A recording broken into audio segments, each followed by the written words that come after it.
What if the man you cuffed this morning was the one holding your badge review by sunset?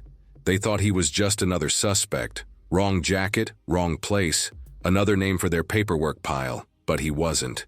He wasn't angry, he wasn't. He simply made a phone call. And by the next day, the officers were standing in court, with him sitting in the front row, in a suit, with a folder.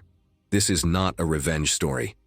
This is not about cameras or hashtags or rage. This is about what happens when the people who always get silenced are finally the ones asking the questions, from an arrest gone wrong to a courtroom twist that shook an entire department. This is the viral fictional account of a man named Emilio Rivas, and what happens when the system that overlooks you is forced to look back. If you believe stories like Undercover Boss, True Accountability, and Quiet Justice matter, stick around, because the next 15 minutes might change the way you see power, forever. Was the one writing your evaluation report next week? It started on a Tuesday morning, sky still gray, air thick with New Mexico dust. A call crackled over the dispatch radio just after 8:30 a.m. Latino male, early 40s, tan windbreaker, suspected in a skimming operation at the Central Plaza ATM. To most, that would sound serious, but to Officers Donnelly and Reyes, it barely made them pause. They were already cruising downtown Santa Fe, half-finished coffee cups in hand, jokes flying between them. ATM skimmer? Donnelly scoffed. Probably. Another wannabe hacker with a fake business card. Reyes chuckled. Let's bag it quick before it gets messy. At 8:42 a.m., they rolled up outside Mercado Bodega, a local hotspot known more for its tamales than its crime. And that's where they saw him. A man standing alone, calm, focused, looking at something on his phone, a paper bag with a croissant peeking out under his arm. He matched the description, loosely. Brown skin, tan jacket, early 40s maybe. That was enough. Donnelly parked without lights. No sirens. Reyes was out of the car before it even stopped rolling. "Hey!" she shouted. "Hands where I can see him." The man looked up. Surprised, not startled. "I'm sorry," he asked. "You fit the description of a suspect," Donnelly added, hand resting near his holster. The man blinked. "I'm waiting for my car service," he said slowly. "I just picked up breakfast." Reyes rolled her eyes. "We can clear it up at the station." Before the man could even respond, Donnelly grabbed his arm, spun him around. "Now you're resisting," he announced, loud enough for people nearby to hear. Someone pulled out a phone. Another stopped mid-sip of horchata. The man didn't resist. He didn't shout. He just went quiet. Looked down at the sidewalk as the cuffs clicked closed. "You guys love doing this?" Reyes muttered. "Fake. LinkedIn borrowed lingo. Probably told someone he works in tech." Donnelly laughed. "Hey, maybe he does, CEO of Nothing Incorporated. They never asked his name. Never checked the phone still unlocked in his hand. Didn't see the app open. State oversight office. Didn't notice the badge tucked behind a laminated card. Didn't care. He was in the back of the cruiser before his croissant hit the pavement. Inside the vehicle, the man sat straight, didn't blink, didn't breathe heavy." "You got anything to say?" Donnelly asked, glancing back in the mirror. "Yes," the man said simply. "I'd like to speak with the New Mexico State Attorney's Office." Reyes snorted. "Sure. And I want front row seats to the World Cup." But there was something in his tone. Measured. Not arrogant, just certain. It cracked something small in Donnelly's confidence. Not enough to stop him, but enough to make him check the mirror twice. The booking station wasn't far. Desk officer Mateo Juarez was halfway through his breakfast burrito when they walked the man in. He looked up, paused. "Who's this?" he asked. "ATM suspect," Reyes said quickly. "Matched description, loitering outside the bodega." "He had a pastry," Donnelly added. "Classic cover." Juarez frowned. "This one have ID?" The man nodded. "I do." He handed over a small leather wallet. Inside wasn't a driver's license. It was a federal identification. Department of Public Oversight. Title, Director of Justice Systems Review. Name, Emilio Rivas. Juarez blinked. Reyes stepped in.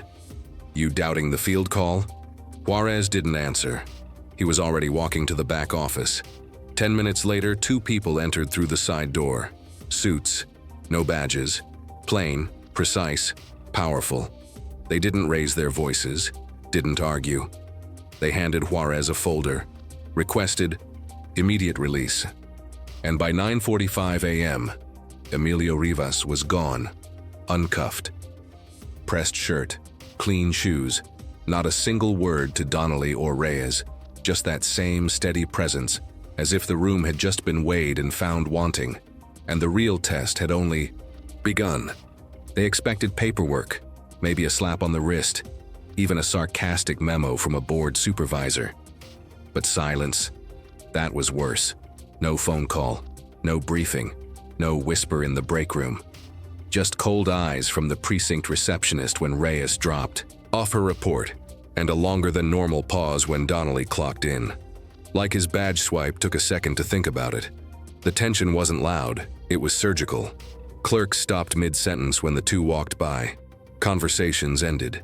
Doors that used to be left open were now half shut. And Officer Juarez? He barely said hello. Guess someone's moody, Reyes joked, but it didn't land. By Thursday morning, something cracked wide open, an internal email. Subject line, preliminary review notification from State Oversight Office to Chief Randall, Pseudo Santa Fe PDCC, Civil Compliance Board, NM Justice Council. And the name underlined in bold at the top, Emilio Rivas. Not suspect, not defendant, lead investigator. The memo didn't scream, it whispered, subtle, deadly. A single paragraph announcing an inquiry into field conduct protocols. Attached, timestamps, body cam footage, 24 archived field complaints. Mostly ignored. Suddenly, not Donnelly's palms began to sweat. Reyes's coffee went cold. The buzz around the precinct wasn't gossip anymore. It was fear. And in the stillness, they both started to understand something. The man in the tan windbreaker? He wasn't here to play games. He was here to rewrite the rules. They didn't run his ID. They didn't check the name stitched on the folder he dropped when they cuffed him. They didn't even notice the badge tucked under his state-issued phone. But the system did. The system knew exactly who Emilio Rivas was, and so did the people quietly watching from above. Because Emilio wasn't just another misidentified man with a calm voice and clean shoes. He was the reason officers like Donnelly and Reyes had training manuals at all. Years earlier, long before the tan jacket and the bakery scene, Emilio was just another teenage boy in Los Lunas, New Mexico. Small town, big eyes, smart enough to know that some questions didn't have safe answers. His mother worked at the DMV. His father was gone by the time Emilio turned 7. Most afternoons, he waited outside the community library until it closed. Not because he loved books, but because it was the one place nobody asked him what he was doing there. By 16, he'd already seen what a badge could do when it landed in the wrong hands. 1. Of his classmates, Miguel was stopped walking home with a bag of frozen peas. Someone thought he fit a description. It took 2 hours, a sprained wrist, and 3 adults lying on a report. Miguel never came back to school, but Emilio never forgot the look on his face, that mix of disbelief and silence. It stayed with him. It followed him to college, then law school, then into a tiny office inside the New Mexico Department of Public Oversight, where he started by reading cases no one else had time for. Buried complaints, flagged stops, redacted names. Emilio read everything, twice. He didn't yell, didn't storm out. Meetings, he made notes, connected dots, and slowly, people began to listen. At 35, he authored the framework for Article 12, a state-level policy requiring random compliance audits of local enforcement agencies. At 37, he was named Director of Justice Systems Review, a role with no press briefings, no viral videos, just authority. enough to walk into any precinct unannounced, review any file, request any footage, open any door. And that morning outside Mercado Bodega wasn't random. He was already conducting a blind audit of field detainments across 3 counties. Santa Fe was the final leg.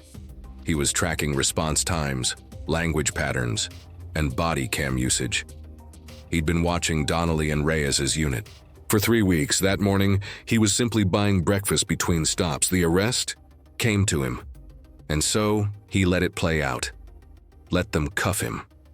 Skip protocol, forget the rights they swore to uphold, because once it was over, they'd already written their own report. All Emilio had to do was file it, quietly, precisely, with the kind of clarity that can't be ignored. The calls came fast.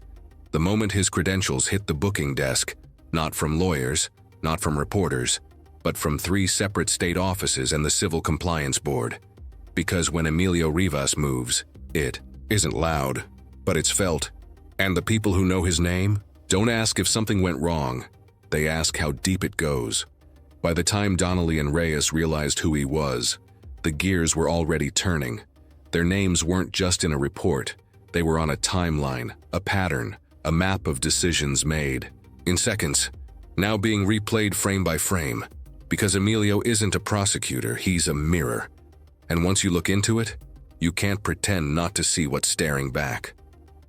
It wasn't a courtroom, not at first glance, more like a community hearing room in a municipal building. White walls, flickering lights, a vending machine in the hall that only took coins. But Donnelly and Reyes were sweating like they were standing trial. They were told it was a procedural review, that it wasn't disciplinary, just protocol. Nothing to worry about, someone had said. Then they walked in and saw the cameras. The city council rep, 3 people from the Civil Compliance Board, and Emilio Rivas, in a black suit, tie sharp, shoes, polished like judgment itself. He wasn't seated with the press. He was at the front table, next to the Chief Justice for Municipal Oversight. There wasn't a microphone, but his presence spoke louder than a megaphone. Donnelly glanced at Reyes. She didn't blink, didn't fidget, just stared at the floor, because she understood something. This wasn't just a hearing. It was an autopsy on every report they'd filed, every stop they'd made, every assumption they'd written into policy with nothing but a gut feeling. Emilio stood, addressed the room. He didn't raise his voice, didn't accuse. He just presented a timeline, a sequence of events, a story told not by words, but by data. This isn't about one mistake, he said. This is about the pattern of permission, the kind that lets misconduct hide under policy. He slid a folder to the panel. Inside, field complaints previously closed without review, now reopened. Each one tied to Reyes and Donnelly, each one echoing the same script. Same descriptions, same justifications, same missing footage. And then he said, the words that silenced the room. On the morning of my detainment, I was conducting an audit. That interaction wasn't random, it was revealing. Donnelly's mouth opened. No words came out. Reyes clenched her jaw, not out of anger, but because the weight of consequence had finally landed. The board convened. 5 minutes later, they returned. Motion passed. Formal investigation. Full audit, effective. Immediately, Donnelly and Reyes stood, uniforms sharp, but their confidence unraveled. And Emilio? He didn't look at them as they exited, because he wasn't here to punish. He was here to show them something they hadn't seen in years. Accountability. With teeth. Emilio didn't bring emotion to the next session. He brought numbers, charts, receipts, stacks of paper that didn't shake in his hands as he approached the municipal review board. This isn't personal, he began. It's procedural. Then, he placed a binder on the table, the kind of thick color-tabbed report that said, I've been watching. Slide after slide. Heat maps of patrol activity across Santa Fe. Clusters of stops in 2 zip codes, both predominantly Latino. Dots in red, each. One a detainment, each one labeled with time. Location and officer ID. 2 names kept surfacing. Donnelly. Reyes. The board shifted in their seats. Emilio continued. There is a 37% higher chance of being stopped in these areas compared to the rest of the city, regardless of time or reported crime rate. He handed out field reports, some handwritten, others typed with eerie similarity. Same phrases, same structure. Loitering, matched description, suspicious behavior. Same language used dozens of times, without variation. "This isn't policing," Emilio said quietly. "This is patterning." He pulled up body cam records, footage missing, audio cuts. One clip lasted exactly 12 seconds before the screen went black. Another was labeled "Error File Unavailable." But the dispatch logs still existed. They painted a different story. Then he turned the floor over to witnesses. Not professional speakers, just neighbors. One by one, they came up. A bakery owner, a teenager with braces, a single mom with a cast on. Her arm, each told a version of the same story. Stopped without cause. Asked for ID before hello. Told they were resisting when they asked questions. No charges ever filed, but bruises remained. Reputations stained. Emilio didn't interrupt. He just let it all pour out. Then he said, "Accountability is not retaliation. It's responsibility." Silence, not defensive, reflective. And this time even the officers stayed quiet. Because data doesn't shout, but it doesn't lie either. And when the board adjourned for review, everyone in the room knew. The verdict had already started writing itself. The room was still, but the air wasn't calm. It was charged, like a storm had passed but left its tension behind. Officer Donnelly shifted in his seat, arms crossed tight, jaw clenched. Reyes looked forward, but her hands wouldn't stop fidgeting. Across the room, Emilio Rivas adjusted the mic. "This is not about revenge," he began. "It never was. It's about reckoning, with facts, with patterns, and with people." He gestured to the board. Their expressions were unreadable, but their pens had moved nonstop. Then Emilio turned toward the officers. "Do either of you want to speak?" Donnelly leaned in, voice tight.